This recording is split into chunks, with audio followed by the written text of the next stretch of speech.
याच्या अगोदरच्या एका रेसिपीमध्ये मी तुमच्याबरोबर रेग्युलर पास्ता शेअर केला होता, पण घरात हे एवढं मोठं पास्ताचं पॅकेट आहे म्हटल्यानंतर मुलांना दम निघतो का? अर्थातच नाही.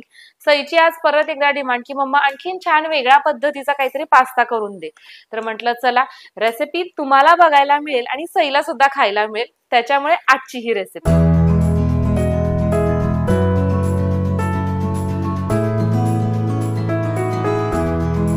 सगळ्यात अगोदर तर एका पॅनमध्ये मी 1 तांब्या पाणी ओतून घेत आहे. यामध्येच आपण थोडंसं मीठ टाकून घेऊयात आणि इथं तुम्ही बघू शकता मी डिझानो या ब्रँडचा पास्ता घेत आहे. 100% डुरुम व्हीट पास्ता आहे. यामध्ये मैदा, कलर, ट्रान्स फॅट किंवा कोलेस्ट्रॉल यापैकी काहीही नाही. या पाण्यामध्ये मिठासोबतच आपल्याला तेल सुद्धा टाकायचं आहे. तर इथं मी वापरत आहे डिझानोचं एक्स्ट्रा व्हर्जिन ऑलिव्ह ऑइल. याचा सुगंध आणि चव नॅचरल आहे, ज्याच्यामुळे पदार्थाची चव बदलत नाही. सोबतच आपल्या हृदयाचं आरोग्य सुद्धा सुधारण्यासाठी मदत होते. तेल खूप जास्त नाही, अगदी अर्धा चमचा आपल्याला टाकून घ्यायचंय. आता या पाण्याला छान खळखळून उकळी आल्यानंतर हा पास्ता आपण यामध्ये टाकून घेऊयात आणि साधारण 90% आपल्याला हा शिजवून घ्यायचा आहे. एका साईडला आपला पास्ता शिजत आहे, तोपर्यंत दुसऱ्या साईडला आपण इथं कढईमध्ये तेल गरम होण्यासाठी ठेवलेलं आहे आणि यामध्येच आपण टाकत आहोत बारीक चिरून घेतलेला लसूण.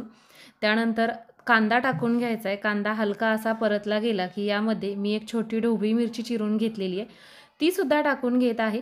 आणि आता हे सगळं व्यवस्थित असं फ्राय झाल्यानंतर यामध्ये आपल्याला मिक्स हर्ब, ऑरिगॅनो आणि चिली फ्लेक्स हे टाकायचं आहे, साधारण अर्धा चमचा.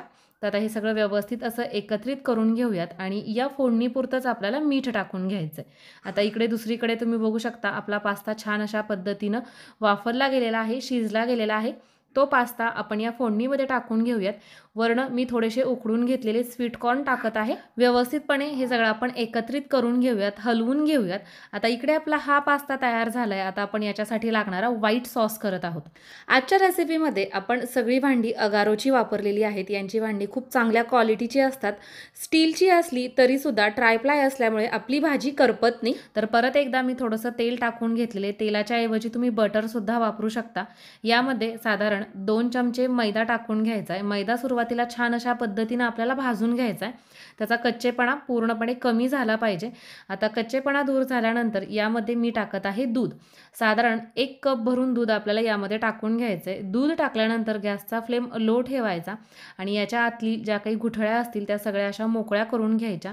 छान ते हलवून घ्यायचं. तयार झालेला आपल्या या सॉसमध्ये थोडंसं मीठ टाकून घेऊयात आणि आता हा सॉस आपण टाकत आहोत तयार केलेल्या या पास्तामध्ये सॉस टाकल्यानंतर व्यवस्थित अशा पद्धतीनं हे आपल्याला एकत्रित करून घ्यायचं आहे. आणि इथं तुम्ही बघू शकता अगदी पटकन आपला व्हाईट सॉस पास्ता तयार झालेला आहे. याच्यावरती आपण परत आणखीन थोडंसं सिझलिंग जे काही आहे ते टाकून घेऊयात आणि सोबतच काळ्या मिरीची पूडसुद्धा टाकलेली आहे.